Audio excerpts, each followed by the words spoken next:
Muy bien, pues sin yo hablar con David, porque no hemos hablado de qué íbamos a tratar en esta mañana, pero él abrió el culto hablando del perdón del Señor. Y a eso nos vamos a dedicar ahora, a escuchar la voz del Señor también a través del perdón, y no en el pasaje en el que nos leía David, sino en otro pasaje que encontramos en el Evangelio de Juan. Hay muchos pasajes donde podemos encontrar el perdón del Señor Jesús. Y yo ahora me quiero ocupar en el perdón que tuvo el Señor o que hizo el Señor en los pecados de una mujer. Muchas de nuestras Biblias está titulada como la mujer adúltera. Yo cambiaría el título. Yo le pondría los adúlteros, porque no fue la mujer, fueron dos.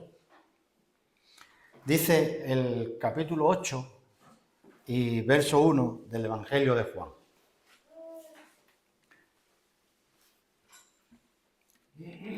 Y Jesús fue al monte de los Olivos. Por la mañana volvió al templo, y todo el pueblo vino a él, y sentado él les enseñaba. Entonces los escribas y los fariseos le trajeron una mujer sorprendida en adulterio. Y poniéndola en medio le dijeron: Maestro, esta mujer ha sido sorprendida en el acto mismo del adulterio.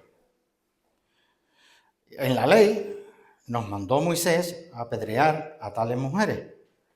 Tú pues, ¿qué dices? Mas esto decían, tentándole para poder acusarle. Pero Jesús, inclinado hacia el suelo, escribía en tierra con el dedo. Y como insistieran en preguntarle, se enderezó y les dijo: el que de vosotros esté sin pecado, sea el primero en arrojar la piedra contra ella. E inclinándose de nuevo hacia el suelo, siguió escribiendo en tierra. Pero ellos, al oír esto, acusados por su conciencia, salían uno a uno, comenzando desde los más viejos hasta los postreros. Y quedó solo Jesús y la mujer que estaba en medio.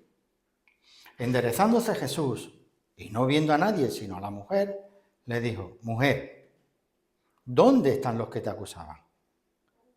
¿Ninguno te condenó? Ella dijo: Ninguno, Señor. Entonces Jesús le dijo: Ni yo te condeno. Vete y no peques más. En todos los relatos que encontramos en la palabra del Señor, cuando vemos que está perdonando, el Señor siempre se muestra muy considerado y muy tierno al perdonar. El Señor siempre perdona siempre de corazón. En todos los casos que vemos cómo el Señor, con amor, perdona a las personas. Con muchísimo amor, perdona a las personas.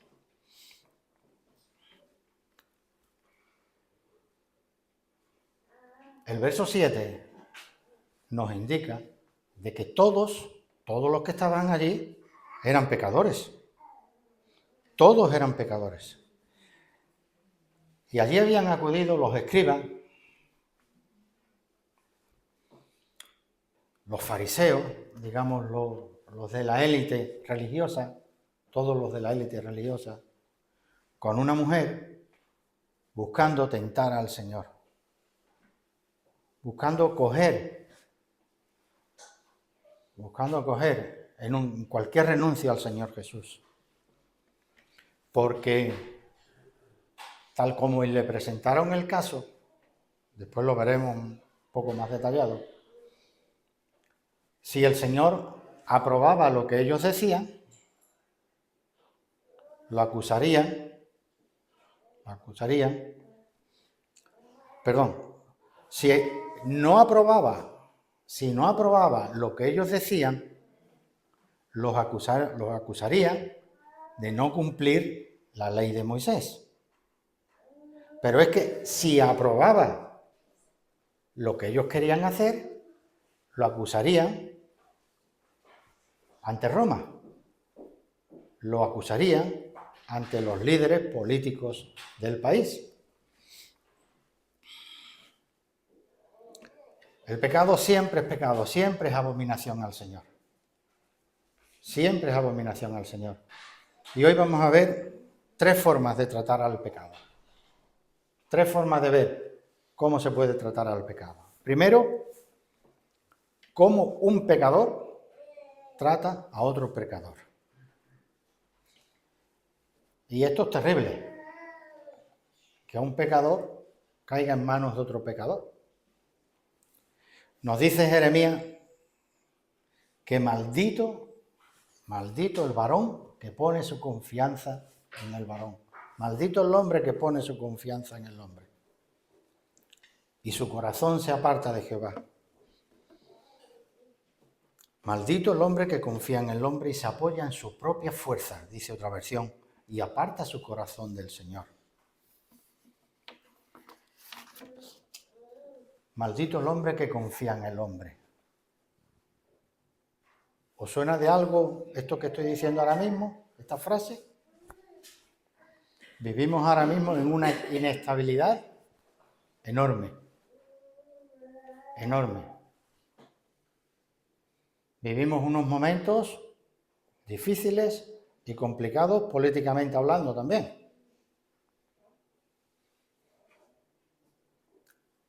Muchos hombres firmaron unos convenios, firmaron unos acuerdos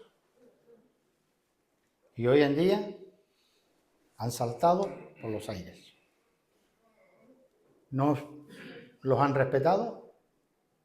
No estoy diciendo que hayan hecho bien o mal, pero no se han respetado.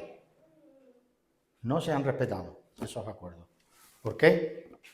Porque el hombre ya no confía en el hombre. El hombre no confía en el hombre. En el relato que hemos dicho, decía al principio que yo le cambiaría el título, porque en la mayoría de las Biblias se titula La mujer adúltera. Y en el relato que hemos leído, es cierto que hay una mujer que está cometiendo adulterio, pero no está sola, ¿no? No está sola. Allí hay un hombre también. Porque si nos dice el texto que ha sido cogida en el acto mismo del adulterio, es decir, la han pillado cuando estaban teniendo relaciones, ahí había 2 personas, había un hombre y una mujer. ¿Dónde está el hombre? ¿No os lo habéis preguntado alguna vez cuando habéis leído el relato? ¿Y el hombre dónde está? ¿Qué pasa? ¿Que el hombre era menos culpable? ¿Que el hombre tenía menos culpabilidad?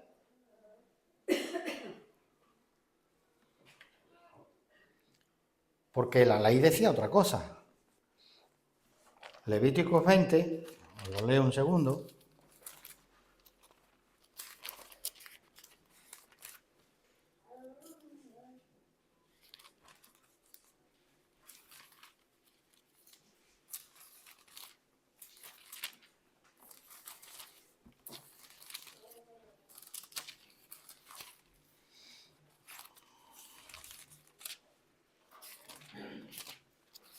Dice en el verso 10,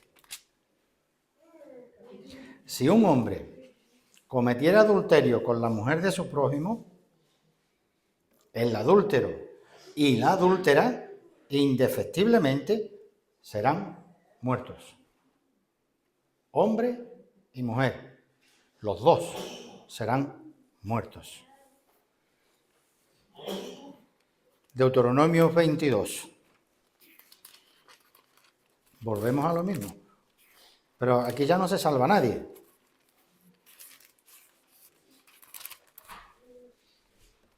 Verso 22. Si fuera sorprendido alguno acostado con una mujer casada con marido, ambos morirán. El hombre que se acostó con la mujer y la mujer también. Los dos. ¿Por qué las contemplaciones con el hombre? ¿Os lo habéis preguntado alguna vez? Aquí puede uno pensar muchas cosas, ¿no?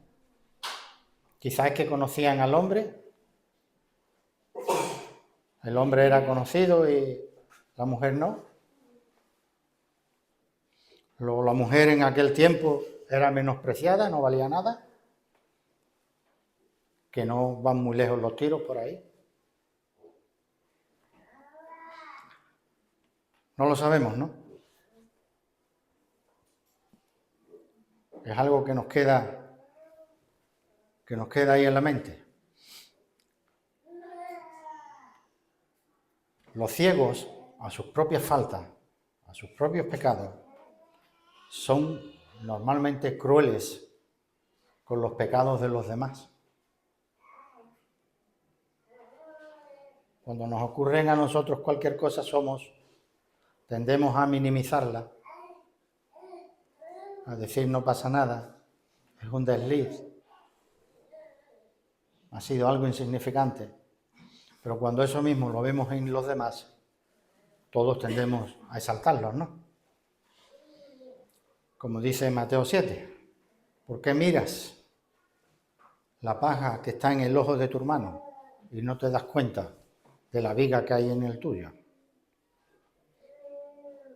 ¿O cómo dirás a tu hermano, déjame sacar esa pajita que tú tienes cuando yo tengo una viga dentro del mío? Ante esta mujer no sienten ni vergüenza ni compasión. Ni vergüenza ni compasión. La llevan allí directamente, a ella sola, y la ponen delante del Señor. Y subrayan eso, lo que yo os decía antes. Ha sido sorprendida en medio del hecho. O sea, que estaban en ese momento. Cuando alguien te dice que estás haciendo algo mal, rápidamente saltamos a la defensiva. Rápidamente saltamos a la defensiva. Cuando alguien te dice, es que estás haciendo esto mal, ¿sabéis cuál suele ser la respuesta? Y tú más. Y tú más. Lo nuestro no nos preocupa y nos defendemos atacando a los demás. Alguien te dice, es que esto que estás haciendo no está bien. Y en vez de intentar solucionar, te dice, es que tú estás haciendo esto, aquello, lo otro, lo demás para allá. Eso es lo que suele pasar, ¿verdad que sí? En la mayoría de los casos. En la mayoría de los casos. Cada vez que hemos dicho algo o nos han dicho algo, siempre actuamos igual. Y tú más. Esa es la manera en que un pecador trata a otro pecador. Lo nuestro lo minimizamos, intentamos disimularlo, pero sin embargo cuando vemos algo en los demás, intentamos exaltarlo, intentamos agrandarlo, intentamos echárselo en cara. ¿Y la ley? ¿Cómo trata la ley al pecador? También vamos a verlo. Dijo alguien que la ley es la expresión de lo que debe ser el hombre ante Dios. La expresión de lo que debe ser el hombre ante Dios. La ley es sin misericordia. La ley es inflexible, o ya no sería ley. De hecho, cuando vemos lo que es el símbolo de la justicia, vemos ahí a una persona con una balanza, están las dos más o menos iguales, pero ¿os habéis dado cuenta qué es lo que tiene puesto la persona? Una venda en los ojos, para que no pueda ver nada. Porque normalmente nosotros somos dados a juzgar por las apariencias, por lo que vemos. La ley es inflexible. La ley tiene una venda en los ojos y lo único que hace es juzgar, o por lo menos es lo que debería de hacer. Por lo menos es lo que debería de hacer.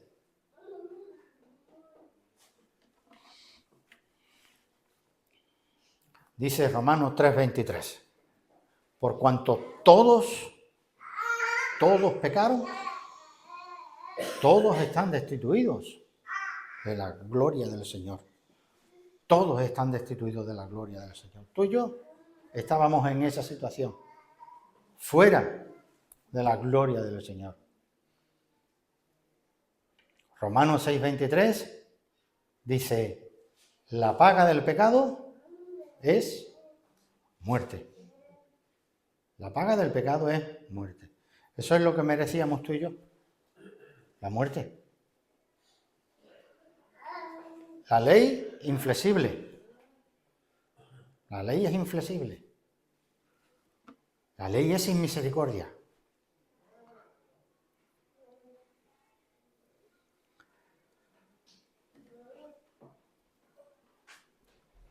Pero Dios le ha dado al hombre libertad para escoger entre dos amos, para escoger entre dos señores. Aunque, a pesar de esa libertad, no está en condiciones de regular las consecuencias de la elección.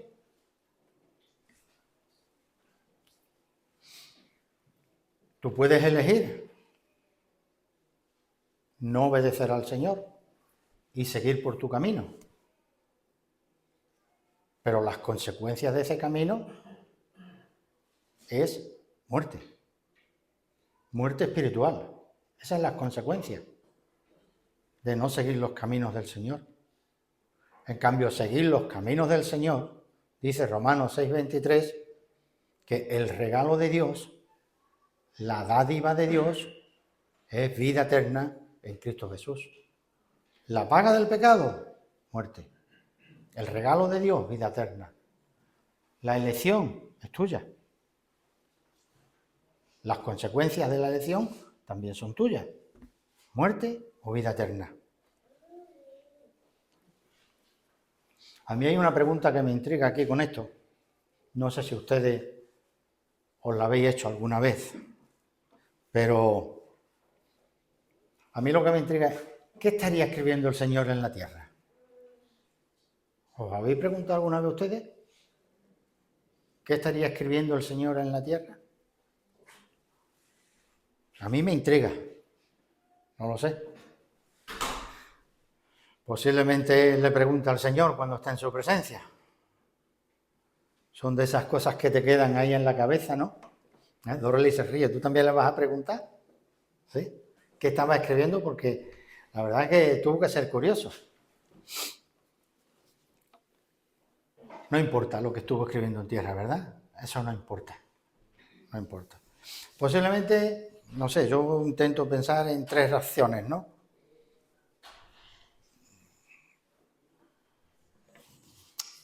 Quizás pensar en otra cosa que en aquella pregunta que le estaban haciendo.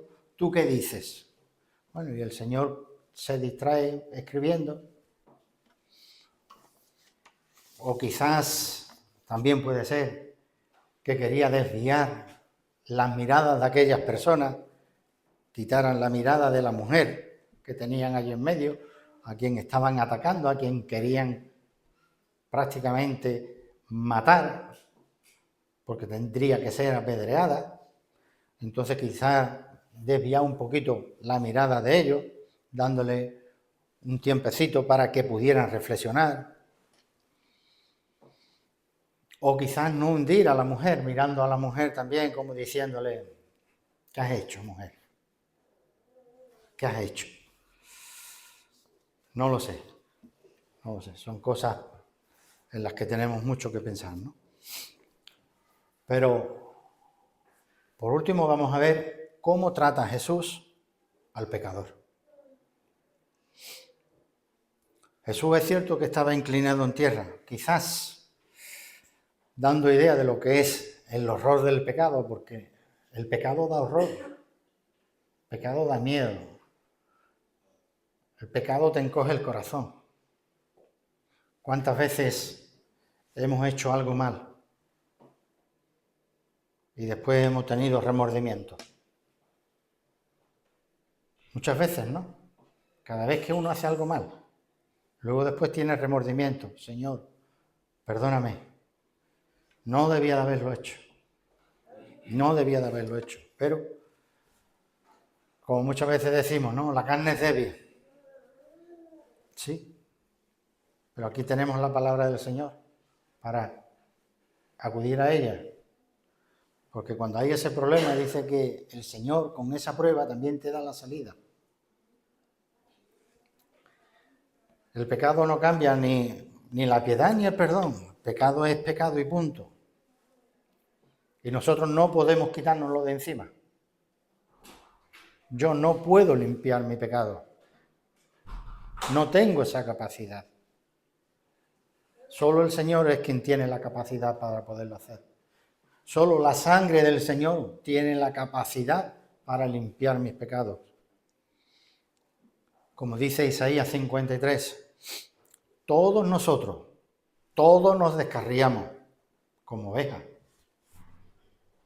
Todos nos descarriamos. Cada cual se apartó por su camino. Mas el Señor, a Dios, cargó en Jesús el pecado de cada uno de nosotros. Él cargó en Jesús el pecado de todos nosotros. Y el Señor está ahí, con la cabeza inclinada, no murmurando, no hablando entre dientes, como muchas veces hacemos nosotros cuando nos dicen algo, ¿no? Empezamos ahí a murmurar y estamos... No hay disgusto en el Señor. No está censurando, no está diciendo nada de eso.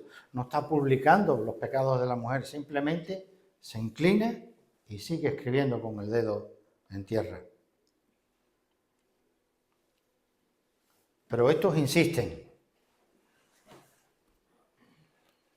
Dice el verso 6.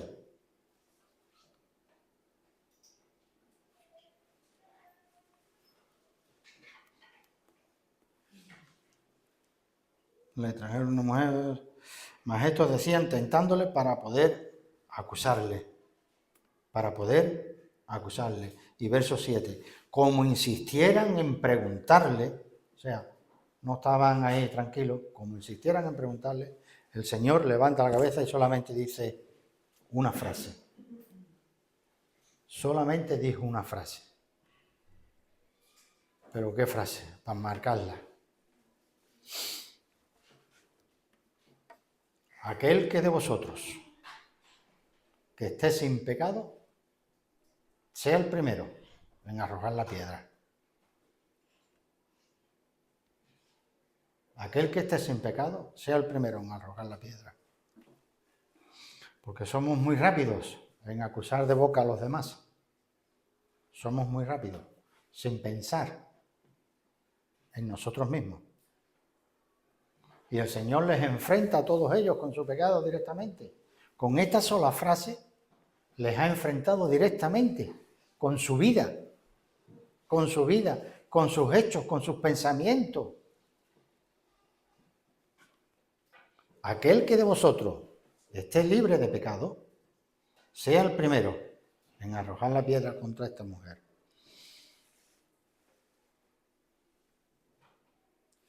La ley exigía eso. La ley exigía que se apedrearan a los dos que estaban en adulterio. Y los líderes usaron a la mujer. Los líderes usaron a la mujer para tentar al Señor y para intentar contradecirle. Porque como decía antes, si le decían, pues sí, apedrearla, le denunciarían ante Roma. Si decía que no, les acusarían de no cumplir con la ley de Moisés. Cínicos, ¿no? Si decían que Si decía que sí, la ley de Moisés está bailando. Si decían que no, contra Roma. Y ellos sabían que ellos no podían hacer eso. Ellos sabían que no podían matar a la mujer. ¿Recordáis la escena con el Señor Jesús aquella noche cuando le llevaron ante Pilato? Pilato les dijo: juzgadlo ustedes. ¿Estáis hablando de cosas de vuestra ley? Juzgadlo ustedes. ¿Y qué dijeron ellos? A nosotros no nos está permitido dar muerte a nadie.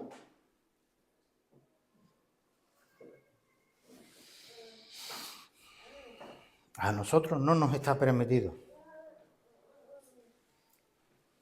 Muchas veces le decimos a los demás: ustedes hacen lo que yo digo, pero no lo que hago, ¿verdad? Qué gran diferencia. Y sobre todo, qué difícil es aplicar la ley en cada caso. No es fácil. No es fácil aplicar la ley en cada caso, es complicado, es difícil. Del pecador, el hombre, no sabemos nada. Nada. Lo único que hizo un acto de adulterio con una mujer y los pillaron a los dos. De la mujer sí que sabemos más. Sin embargo, aquel que era el único que podía arrojar la piedra, porque era el único sin pecado, el Señor Jesús la perdonó. El único que podía haber ejercido esa justicia, la perdonó. Pero la perdonó tomando sobre sí el pecado de ella también, al igual que tomó el mío y que tomó el tuyo.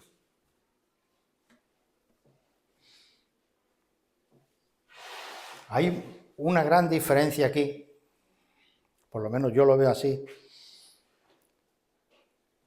con el perdón de otra mujer, de otro relato que vemos en Lucas. En Lucas 7 también encontramos el relato de otra mujer, pero hay mucha diferencia entre los dos relatos. Porque en Lucas 7 también es conocido, muy conocido,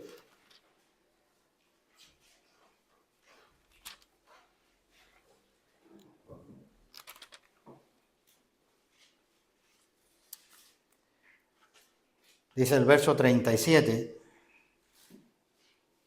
verso 36, uno de los fariseos rogó a Jesús que comiese con él, y cuando entraron en casa se sentaron a la mesa. Perfecto.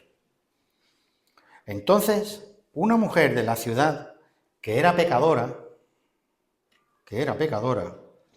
al saber que Jesús estaba a la mesa en casa del fariseo, trajo un frasco de perfume, de alabastro con perfume, y estando detrás de él a sus pies llorando, comenzó a arreglar con lágrimas sus pies, y los enjugaba con sus cabellos, y besaba sus pies, y los ungía con el perfume.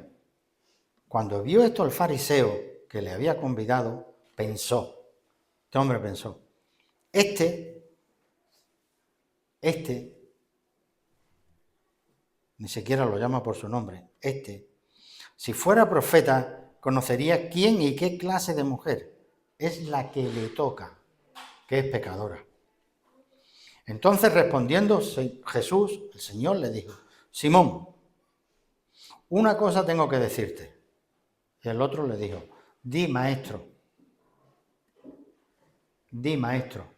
Fijaros la diferencia que hay entre sus pensamientos y su boca. Si fuera, y ahora le dice maestro. ¿Cómo somos los hombres, verdad? cómo somos los hombres. Y el Señor le dice, un acreedor tenía 2 deudores. Uno le debía 500 denarios, otro 50.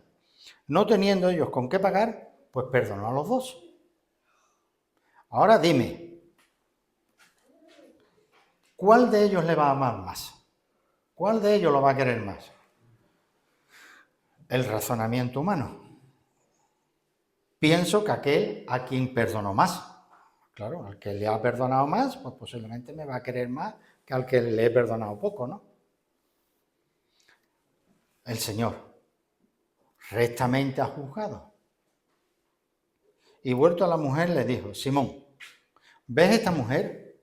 Entré en tu casa y no me diste agua para mis pies. Eso era una costumbre, casi obligación en aquel tiempo. En aquel tiempo no había carretera, todo era tierra, todo era suciedad. Y cuando entrabas en un sitio, en una casa, el criado, el último de los criados, venía con un tiesto, con agua y te lavaba los pies.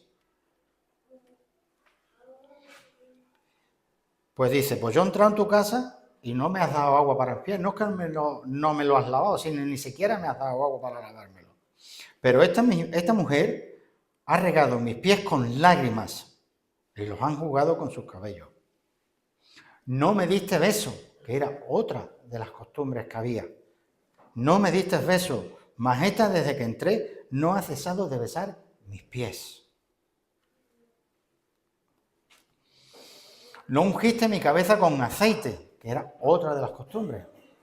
O sea, el repaso que le está dando el Señor es bueno, ¿eh?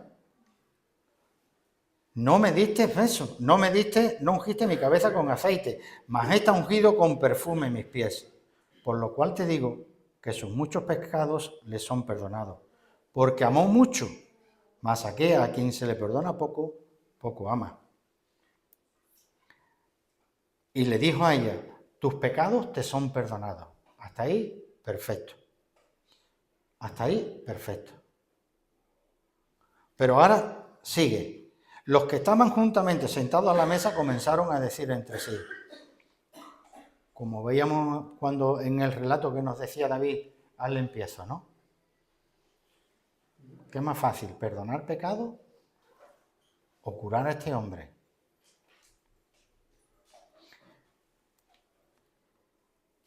Y los que estaban juntamente sentados a la mesa comenzaron a decir entre sí, ¿quién es este que también perdona pecado? Pero entonces este hombre, el Señor le dice a la mujer, tu fe te ha salvado, ve en paz. En esta mujer vemos arrepentimiento, vemos dolor, vemos quebranto de corazón, vemos sacrificio y muchísimo amor, como hemos visto. Diferencia, aquí en esta mujer no vemos nada de esto. En este relato de Juan no vemos nada. Mujer, ¿dónde están los que te condenaban? Ninguno te condenó. ¿Y ella qué contestó? Ninguno, Señor. Ninguno. Aquí no vemos nada de eso, ni arrepentimiento, ni perdón, ni nada. Aquí no vemos salvación, porque no hay nada de eso. Porque no hay nada de eso. Y el Señor que le dice, yo tampoco te condeno. Yo no te condeno. Vete y no peques más. Y no peques más.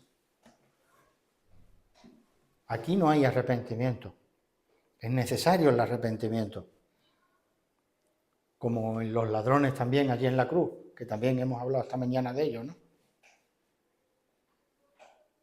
Uno de ellos, injuriando al Señor, sabiendo que no había hecho nada malo, porque los dos lo sabían. Y el otro sí se arrepintió. El otro sí se arrepintió. Y en sus últimos momentos le dijo, Señor, acuérdate de mí. Y el Señor le contestó, hoy estarás conmigo en el paraíso.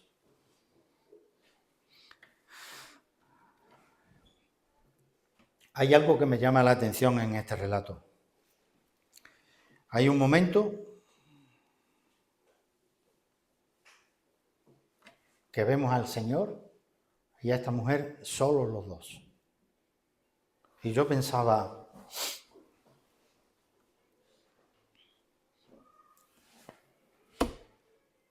qué hermoso tiene que ser estar a solas con el Señor. Qué hermoso tiene que ser poder estar delante del Señor sin problemas ya de pecado, sin dolor, sin sufrimiento, sin nada. Tú y el Señor solos, pudiendo hablar con Él, pudiendo abrazarlo, pudiendo caer a sus pies. Qué paz tiene que inundar nuestro ser en esos momentos, ¿no? Esta mujer estuvo un tiempo ahí, no sabemos cuánto tiempo, pero no vemos nada de eso, ¿no?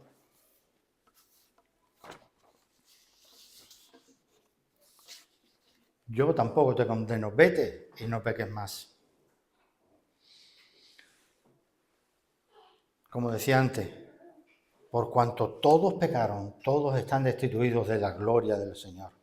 Dice Romanos 3:23. Romanos 3:23. Pero ¿qué dice el siguiente verso? El 24.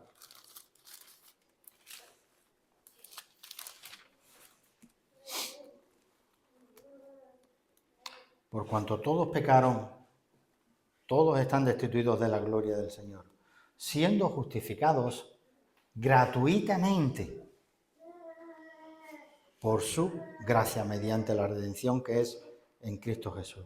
Siendo justificados gratuitamente. No te ha costado nada. No me ha costado nada. Yo, que era el que merecía la muerte, el que tenía que pagar, he sido redimido, he sido rescatado por la preciosa sangre del Señor Jesús. La paga del pecado, la muerte. El regalo de Dios, vida eterna en Cristo Jesús. Vida eterna en Cristo Jesús. Es un regalo inmerecido. Un regalo inmerecido. Incompatible con las obras. Incompatible con las obras. Porque es un regalo del Señor. Porque es un regalo del Señor. Dios muestra su amor para con nosotros en que siendo pecadores, Cristo murió por nosotros. Siendo pecadores, Cristo murió por nosotros. Nos salvamos por fe, no por obras. Si no, no sería gratuitamente.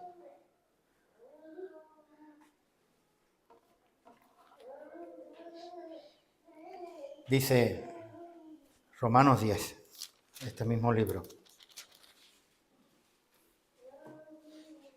Aquí está. Aquí está tu solución y la mía. Tu solución y la mía.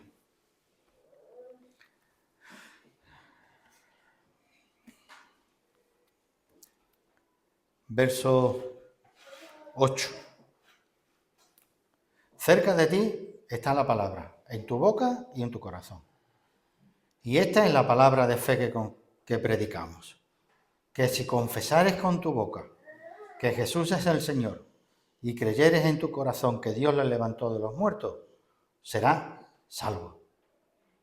Porque con el corazón se cree para justicia y con la boca se confiesa para salvación.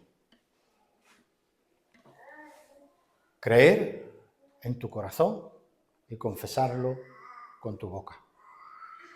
Esa es la solución para tu salvación y para la mía. Esa es la solución. El jueves hablábamos un ratito con Aldo y él ha confesado con su boca que Jesús es su Señor. Ha creído en su corazón y lo ha confesado con su boca. Le queda un solo paso. No para salvación, sino manifestación a los demás. Porque ya ha sido salvado. Porque ya ha sido salvado. Porque ha creído en su corazón en la obra que el Señor hizo en la cruz por él. Solamente esperamos que el tiempo nos dé una tregua, caliente un poquito y se pueda bautizar. Y es una alegría ver que en el día de hoy, en los tiempos que estamos viviendo, todavía hay gente que quebrantan sus corazones y se los entregan al Señor. Creo en Dios, hemos cantado. Ojalá y cada uno de nosotros también creamos en Dios y le demos la gloria y la honra que solamente Él merece. Como dice el Salmo 115, la gloria, Señor, no es para nosotros. La gloria no es para nosotros, sino para tu nombre, por causa de tu amor y por tu verdad. Así que, hermanos, a Él y solo a Él sea la gloria y a nosotros su bendición. Gloria a Él.